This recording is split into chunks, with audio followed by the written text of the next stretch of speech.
Welcome to Guided Spirit Conversations. I'm your host, Marla Goldberg. This podcast has been created with you in mind to acquaint you with some of the most incredible metaphysicians and spiritual leaders from around the globe who have helped others change their lives.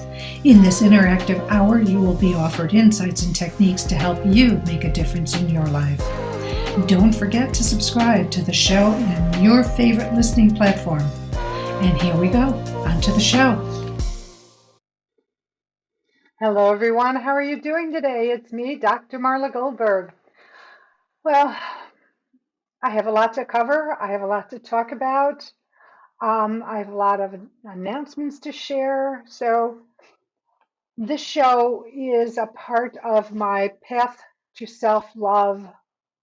I don't even know what you want to call it, but I'm putting a series. It's a series. And so part of going on your path to self-love, there's a lot of different pathways that lead to the main path. You might call them arteries or branches, but it's like everything else, it's not a straight road. And there's a lot of, ups and downs and comings and goings. But this is one of the beginning parts of the pathway to self-love.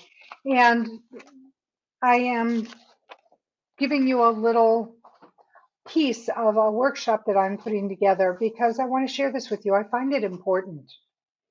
So from my experience and from being a self-love coach, life coach, there's so many ways I could take my clients on their journey to self-love.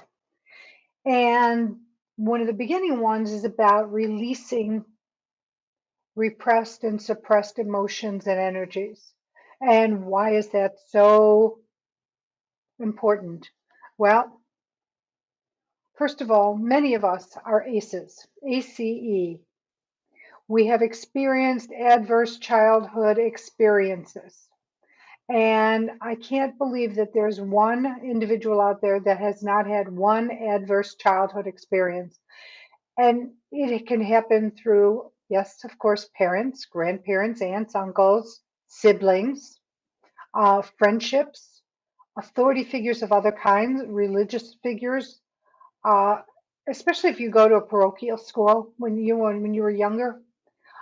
Also, doctors, um, teachers, and other people who we as children interact with. And they're not always kind, and they're not always, supportive or healthily supportive. Let's put it that way. I mean, I'll just give you an example that's coming to mind right now. When I was graduating high school, my science teacher for freshman year, I went up to say hello to her because she was pregnant when she was my teacher. And that's just who I am, right? Hi, how are you? I don't know if you remember me, Marla Levitt, blah, blah, blah, blah, blah. And she looked at me, she goes, I remember you. You're the dumb blonde with brown hair. Now, that is, believe it or not, even though I don't think she meant it ill-wise, and maybe I was a little airy-fairy when I was younger, but that is not, that's a wound. That's you know, a poke, which causes a wound, because basically she was telling me I was dumb. Well, I've never been dumb. I've been flighty, I've been spacey, I've been confused, but never dumb. And so that's just one example of, an experience. And we all go through them. And what happens? Well, because of the hurt we experience, the shame, the embarrassment, um, there is much that we, take in, we repress or we suppress so that we don't have to deal with what we're feeling. Excuse me, my mascot is calling. This is not the time to do that. Come here. Come here. I have to apologize. Little Honey Al does not want to be in her playpen. So she's here with me. So please bear with me. I apologize for the unprofessionalness of this, but I think it's better than a whining dog in the background. So that being said, um, so we repress the emotions. We repress, all these things because we're embarrassed. We don't want to let people know that we're vulnerable or that what they have done hurt us or made us feel rejected or abandoned. And those are some of the causes of ACE. I'll talk about my childhood because I've had a highly dysfunctional childhood. As you know, if you've read my book, My Fucking Long Journey to Loving Myself, A Guide to a Shorter Path, you heard me talk about it. I'm very open about the dysfunction in my household. It was brutal. And I walked away in my adulthood with a lot of wounds. My parents fought constantly. My brother, sister, and I fought constantly. Nasty things were said to each other. We were never talked to about the power of words, that power of what we say and how it can affect another. And and here's the reality.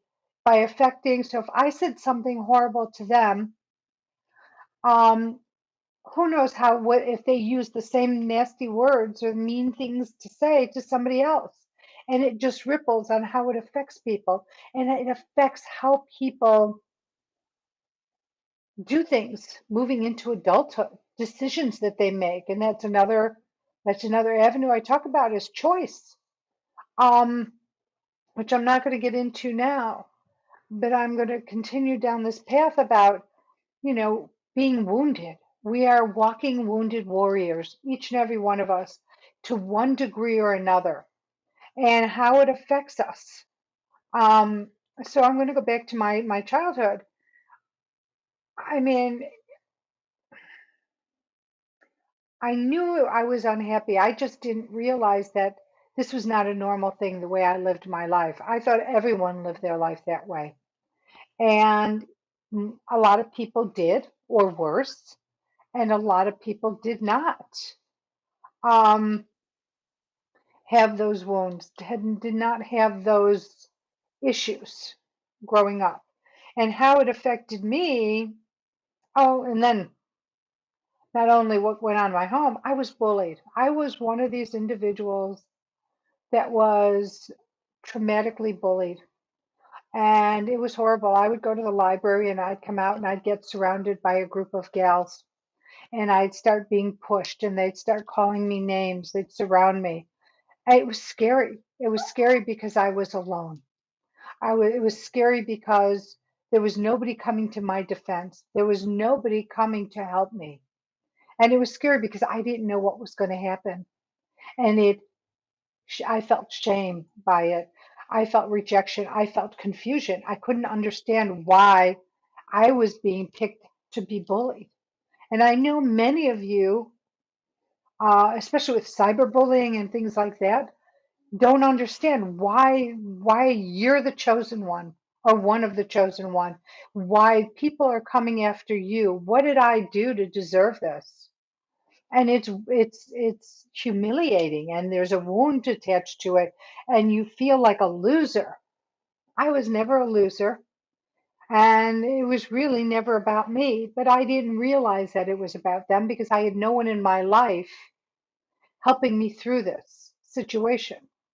And so my wounds, I would repress it because I refused to let people know that they hurt me or they scared me.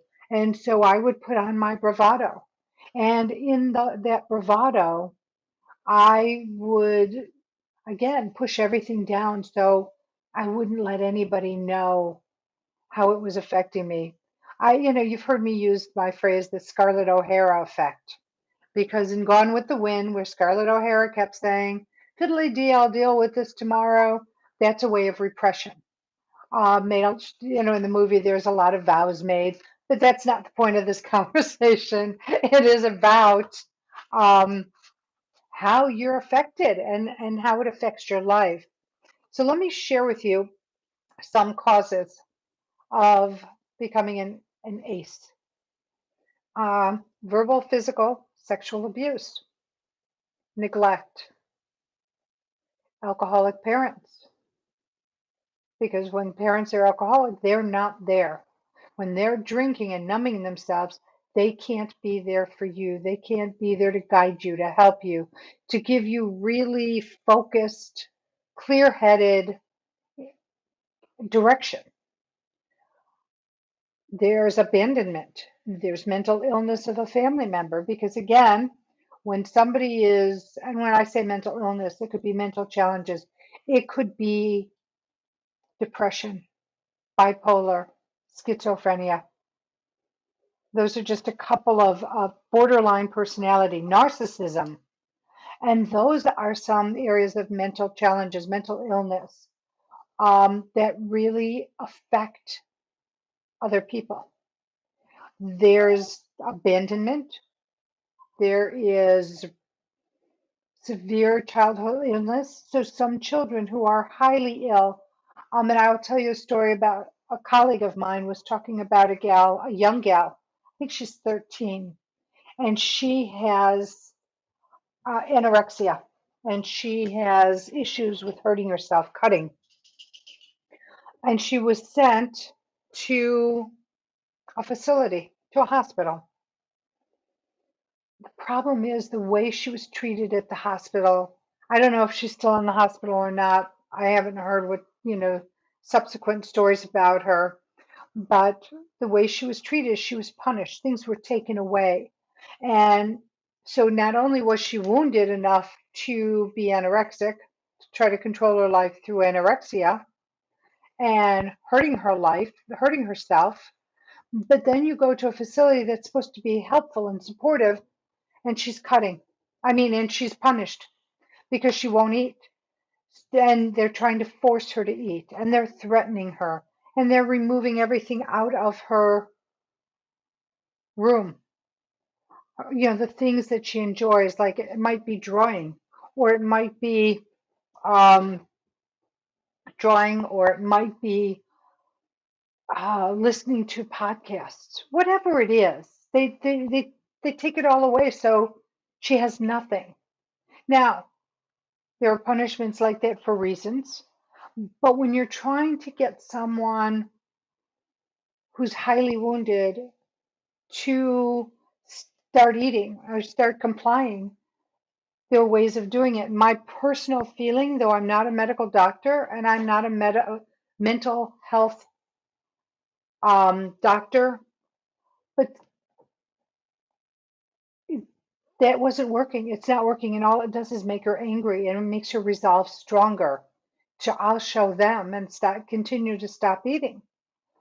I mean, it's um, it's heartbreaking.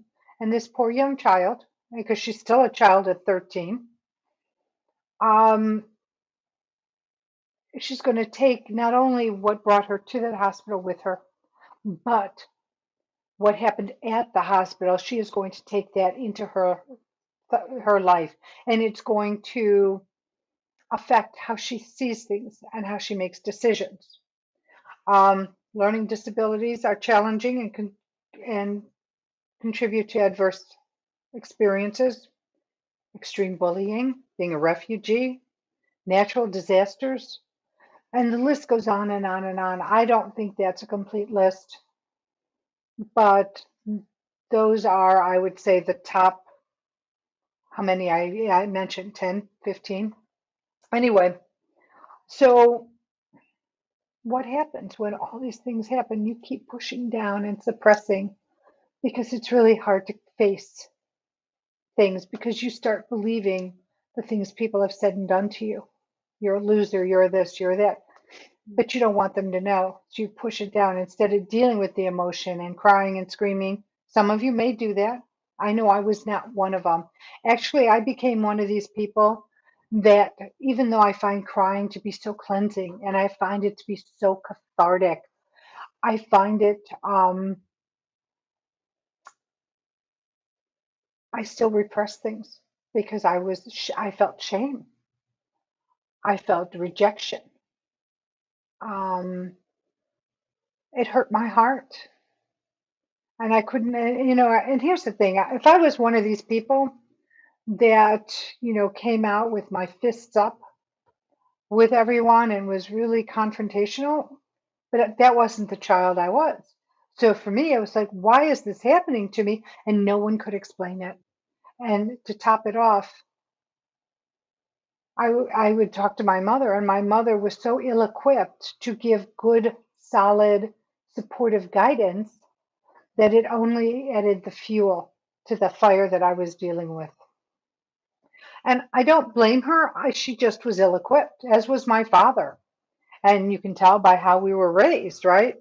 Um, and the emotional scars were born. And so, what happens with this? You shut down, you numb out. That's why people drink or take drugs or are sexual addicts. I mean, addictions start from a place, right? Addiction to shopping, addiction to whatever it could be. It could be your device, TV. Now when you can stream, you don't have to wait a week. Like the TV when I was brought up, you had your episode and then, okay, I'll see you next week. Same time, same station. Well, it's coming back, but not like it used to be. Because if you missed a show, you missed a show. Now, if you missed a show, you get to catch up on it on your streaming service. Um, and here's the thing, when we repress, so I'm going to show you this very full bottle of water, right? So full, it comes up to here. You can't put any more water in here. This container cannot handle it. And that's what happens on an energetic layer when you repress and suppress your emotions. You can only hold so much down before you will regurgitate all over yourself. It's it's not a pretty sight. It's happened to me when I was 27, and my life just imploded. And for the first time in my life, I had anxiety. I had never had anxiety before. And I dealt with depressive issues, obviously from breakups and sad things that go on in one's life, but never anxiety. And it was to the point where the room would undulate, so feel like it's closing in on me like this. And it's weird. It's like something you might see in a movie. And that's what I had ended up experiencing because of all of my wounds and my repressing of emotions. And then I got help and I got through it and it went back and forth.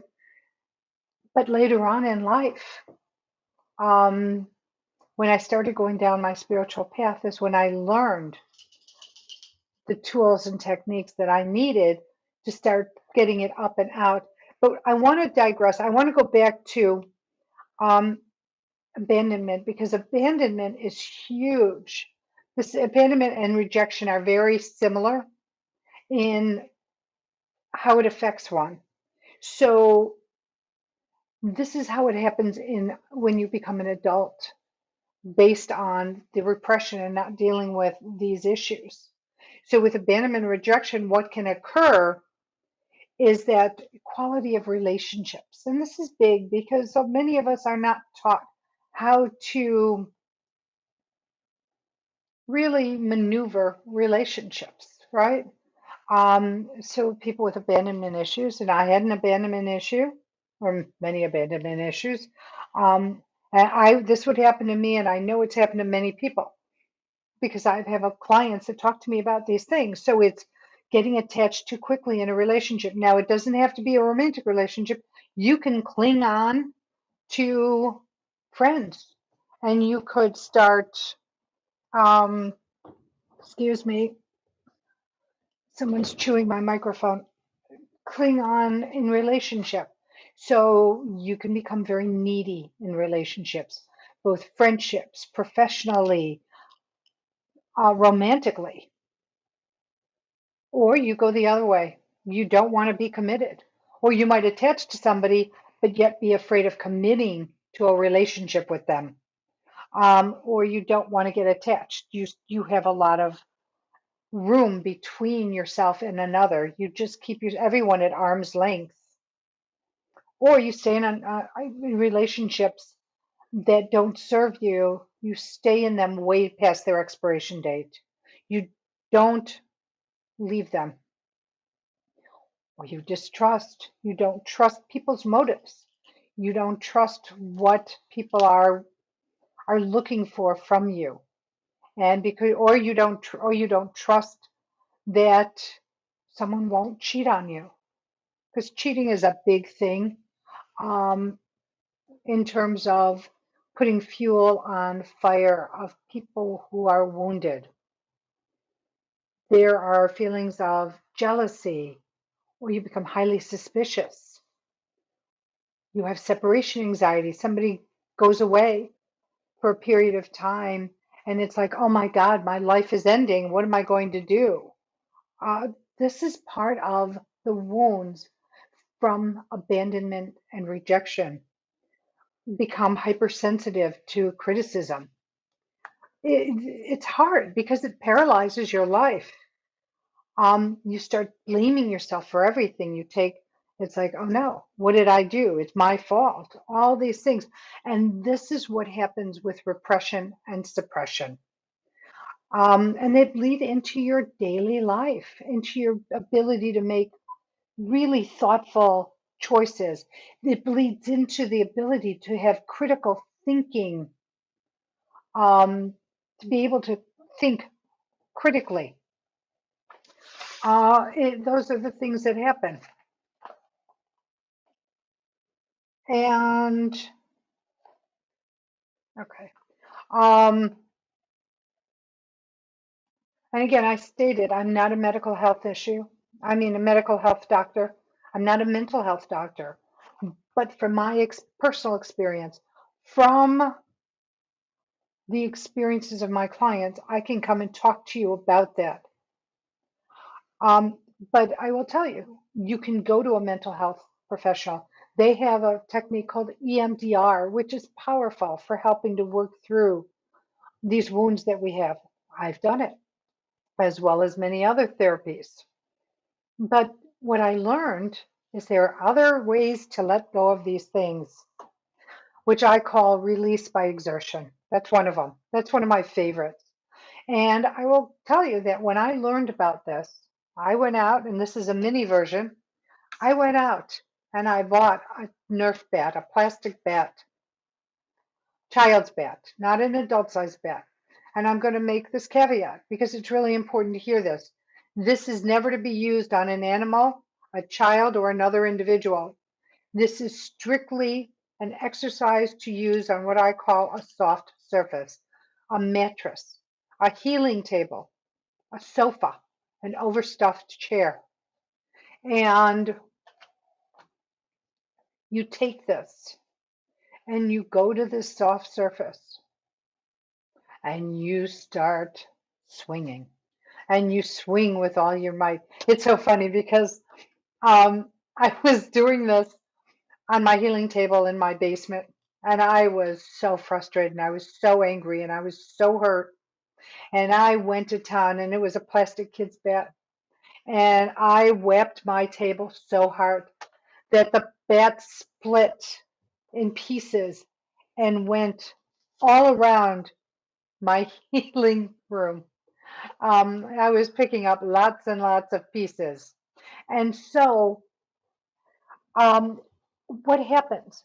Well, you start whapping this soft surface, and I will promise you that within 10 or 15 seconds, you will start healing, you will start feeling emotions come up.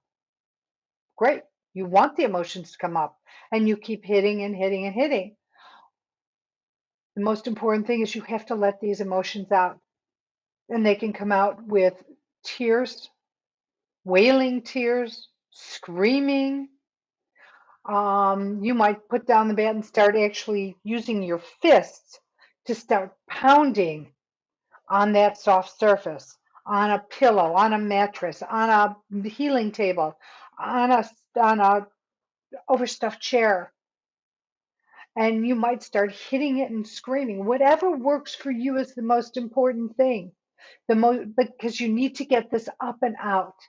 And I used this analogy earlier. You remember those jawbreakers? And if you don't, let me share that there was a time, excuse me, there was a time when they would make these big jawbreakers, probably the size of a golf ball. They made them smaller. I've seen them bigger than on an average. And what they would do in the candy company is it was basically sugar that was rolled into balls, and they would put different flavors and different colors and different layers. Okay, so now you've got the outside layer. So you through this process, you cleaned that outside layer. Then you do the process at another time and you clean the next layer. And that's how the process works. And getting it up and out. You don't expect to do a one and done and it's done. No, it's a process. It needs to be done, at least initially, whenever you're feeling angry or you're feeling these emotions welling up in you. Go to the mattresses. Go to get your bat. Let it go. Let it out and scream. If you're in one of these environments where you live close to somebody, how you're going to alarm your neighbors because your walls are so thin, grab your pillow. Now, I created the original screen pillow. Can't miss where you're supposed to stick your face, right? Isn't that cute? Anyway, uh, I created this screen pillow first as a talking point, but as a reminder to use the pillow to scream into it. We've all had these frustrations and we've wanted to scream, but we couldn't because people were in the house. We couldn't because people next door to us will hear us or outside will hear us and it will alarm them. And might bring to them the need for police to come. They might alarm the police or the fire department, whomever it might be. Well, that's why I created it. But the point is to get it up and out. There's other ways. Um, when I was going through this period of time, I would do boxing. I would have a sparring partner and who would hold up pads, and I would visualize the person's face or the circumstance that upset me or hurt me or wounded me, and I'd put it in the center of the glove, which I call the sweet spot. And I would go to town hitting the sweet spot with different boxing maneuvers, uppercuts or crossovers or whatever you call them. Um, that was good. Thing is you cannot really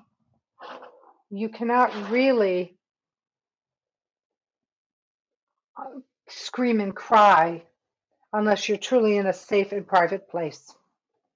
The other thing I've done is I would use it when I played tennis. Again, put it on the tennis board when I served. Boom.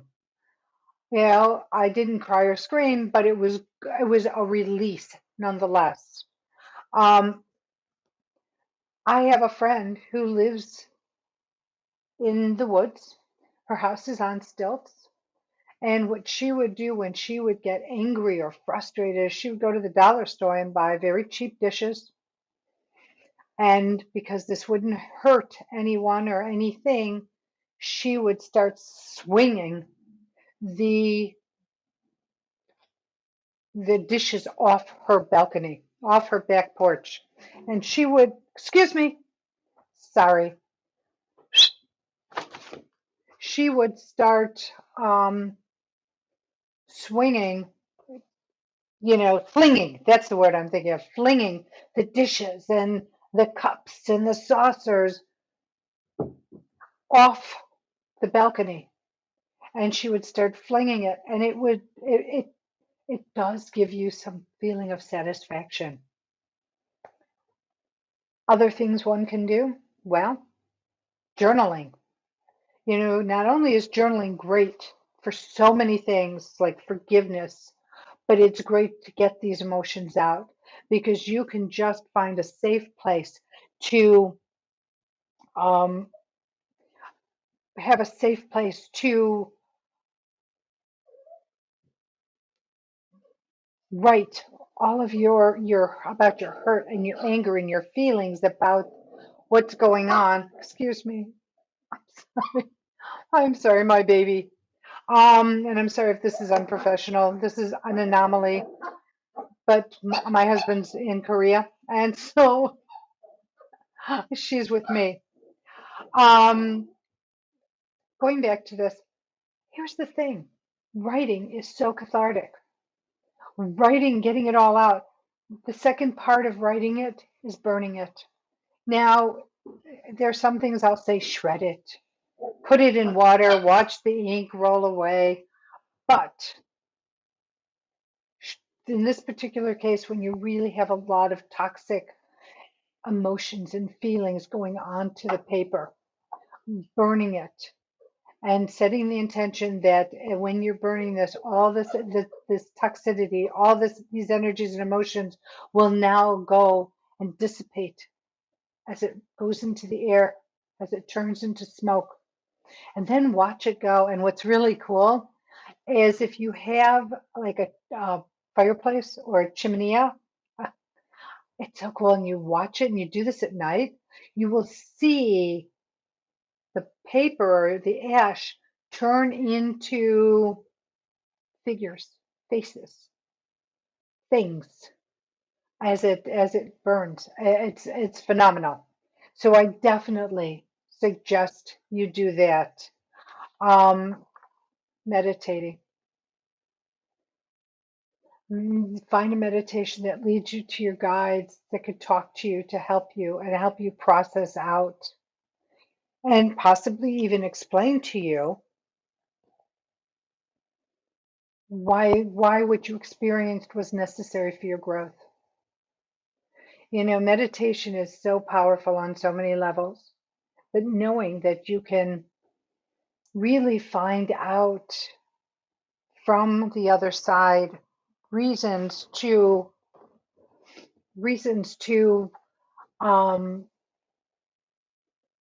that things happened, why you you agreed to some of these things being happening, because we have pre-birth planning. So we choose, excuse me, we choose um, things in our life to come into our life, and they're there so that we could work through them. So a couple of things can happen, and when we have this, right, we don't know we've agreed to it, things happen to us.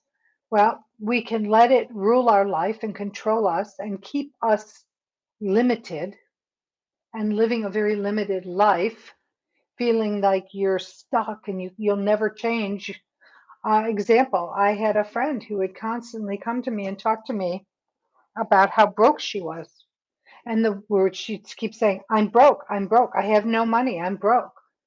And people have heard me talk about this before. And what happens when you put that out into the universe? You keep saying the same limiting and negative things. These are faulty thoughts. And you're saying them out loud and you're repeating them and repeating them. Well, I would venture to guess that things did not change quickly for this person, because when you put those limiting and negative thoughts and emotions out into the ethers, it's a boomerang and you get more of what you put out. That's why you've heard me talk about how important it is to change the way you state things, change the way you think about things. You know, there's a way. You might say you might not have money. You might, not have a pot to piss in, right? But if you say, at this time in my life, I don't have the financial fluidity and abundance that I'm looking to get. I know it's more words. It's easier to say I'm broke, but when you make it as a tentative, like is this is just for now.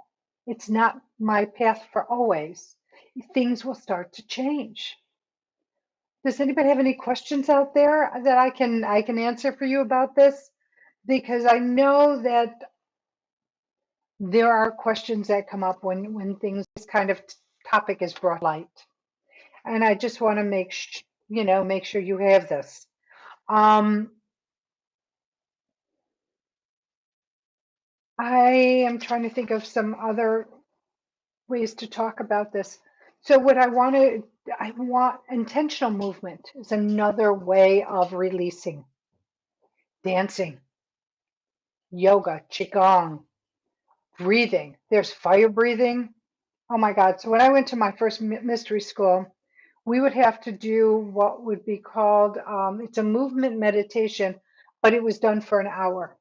And there were movements that we had to do with things that we needed to do. But at one point, we had a screaming segment for 10 minutes where you screamed and hit the floor or hit a pillow or whatever to get it out. And then you would dance.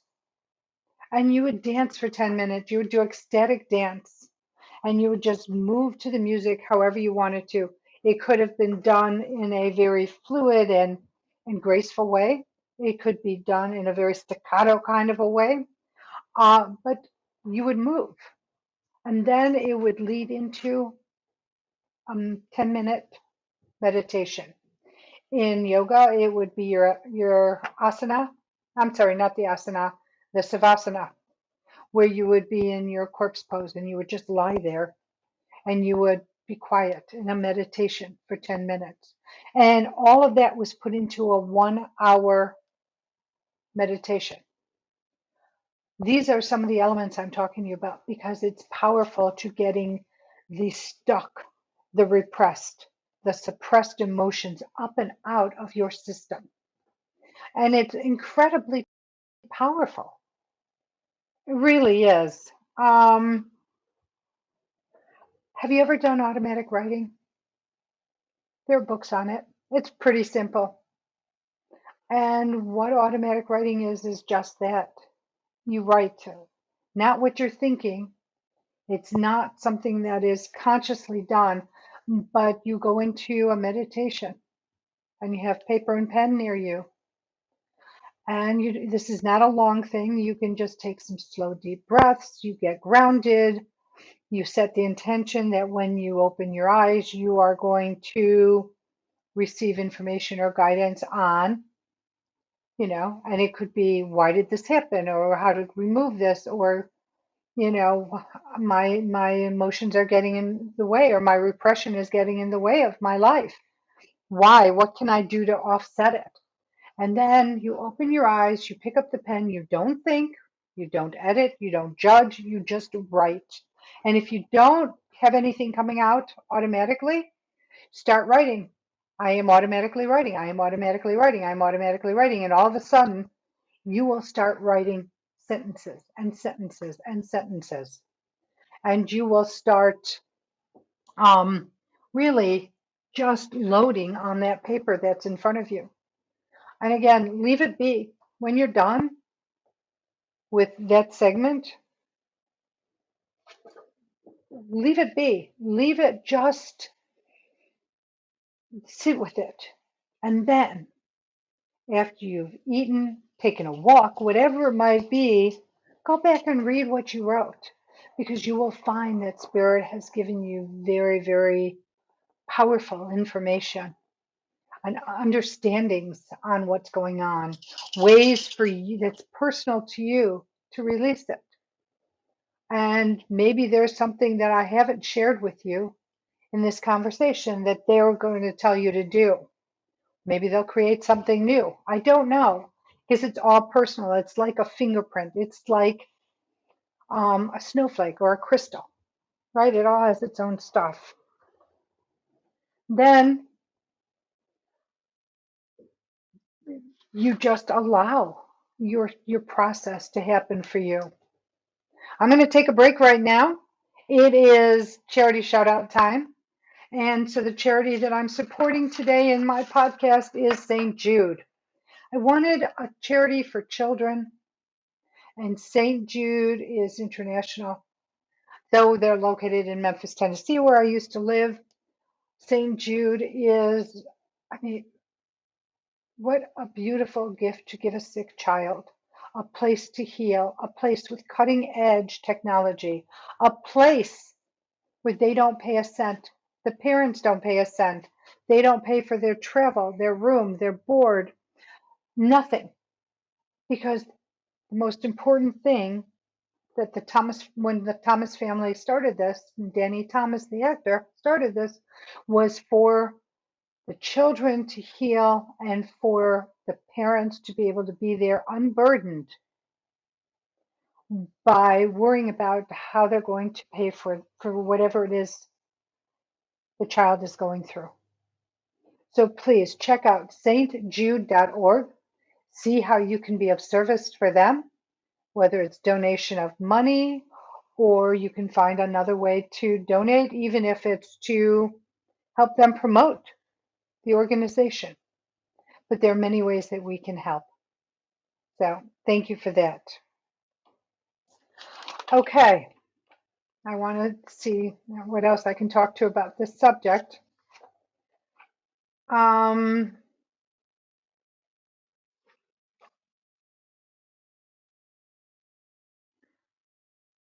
think you have the idea of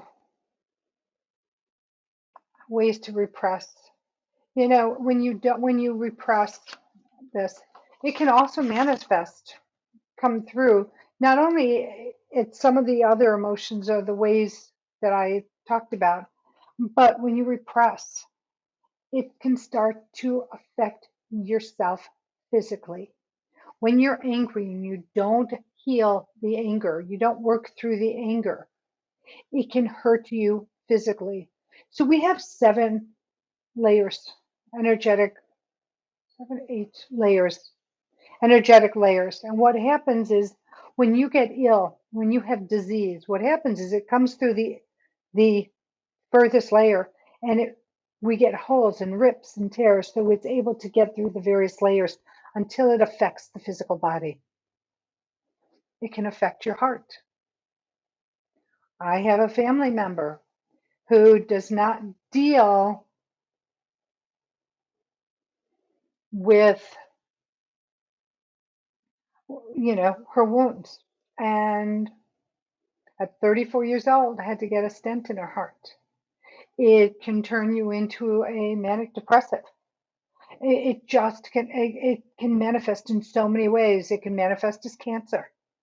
We don't want that. We don't want illness. And you can avoid becoming sick by just releasing what you've repressed and suppressed. I don't mean to sound like I'm on a soapbox, but I'm that passionate about it because it affected me in my physical body. I had chronic fatigue. I slept for 2 years. Yeah, I got a thyroid disease. I don't believe that's an accident. And that's because my fifth chakra was so shut down. So please know that you can avoid some of these physical ailments by dealing with what you've been dealing with or not dealing with, I should say, through repression and suppression. Um, so just to let you know that I'm working on some classes, some workshops on the path to self-love. It will happen on the second half of the year, and I will go into more depth about releasing uh, energies and emotions, forgiveness, the power in forgiveness, the power within your thoughts, the power of choice, the power of words. And I'm just using this. These aren't necessarily the titles of the segments, but this is what I will be going over in my classes. Um, we'll start working on appreciation. I'll do a segment on raising your vibration, how to raise your vibration, and when your vibration's coming down, how to raise it again and keep it up there. Because the higher the vibration, and I've talked about this in the past, but energy meets you where you are. So if you're in a low energy, negative, faulty thoughts, depression, whatever, things come to you down there. Did you ever notice when you wake up and You get out of bed the wrong way, and all of a sudden it's just a domino effect of all these challenging things happening to you. Well, because your energy met you where you were. But have you had those days where you are just happy and joyful and gleeful, and all of a sudden it's like, I met the most amazing person, or I had the most amazing experience, or somebody gave me something, just out of it was so random, but it really wasn't random. That's about keeping your vibration high, self-acceptance, and ultimately getting to self-love. So I will be working on those classes, those workshops, again for the second half of the year, starting in June. I am also going to be doing more expos and speaking engagements. So if you're in the New York area, I will be speaking at Columbia University on the 15th of May, and the topic is going to be choice. So I'm going to be talking about another element of the path to self-love. Please check out my website at Marla Goldberg. Goldberg has 2Rs.com.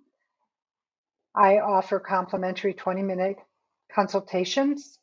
You can find past interviews, blogs, my, things, articles I've written, TV and radio interviews I've been on, and you can find my favorite things where you can find books and products that I just love and recommend.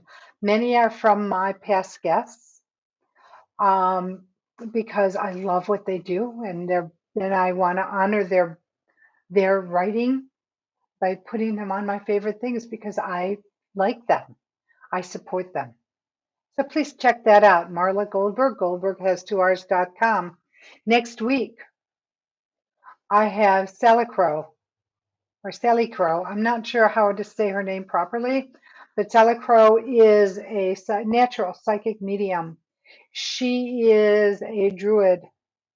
She is, I'm trying to think what else I can tell you about Sally Crow. She does spirit sessions, weird consultation, and it's WYRD, like word. I guess it's word. So she has a magic school. She combines all of this together so that she can help her clients or her students. So I have that next week as Sally Crow is my next guest. If you have any questions, please email me at either guidedspiritconversations@gmail.com or marla@mghealer.com. Also, if you like the show, like it, subscribe to it. And I'd love to hear your thoughts about Guided Spirit Conversations, whether it's about something about myself, how I present the podcast, people you'd like to see on the podcast, interviewed on the podcast, and techniques that might be out there. I know I'm working on getting a human design practitioner to come on because I know I haven't had human design on yet. And there's so many more. I mean, there's thousands of different modalities out there. And my goal and objective is to bring them to you. So I am going to round up the last episode of my 4th year, moving into my 5th year anniversary this April for Guided Spirit Conversations. I hope that I serve you well by the people and the topics that I bring on for you. My love for you is so deep and eternal, and I'm so grateful for you being a part of the show by listening and watching. And I look forward to you being with me for the next 12 months as I go through my 5th year. All right. Well, thank you for tuning in. I hope that this conversation helped you, gave you some ideas, made you know that you're not alone, that so many of us, and I would say pretty close to all of the population, has dealt with some sort of adverse childhood experience that has affected their life, going into their young adult life to possibly their senior lives, because it hasn't been dealt with. So let's not put this on on the shelf. Let's deal with this so we can live the life that we are divinely meant to live, which is full of joy and happiness and wonderful experiences, abundance, prosperity, and above all, love. So I'll see you next week. Stay well. Take care. Bye for now.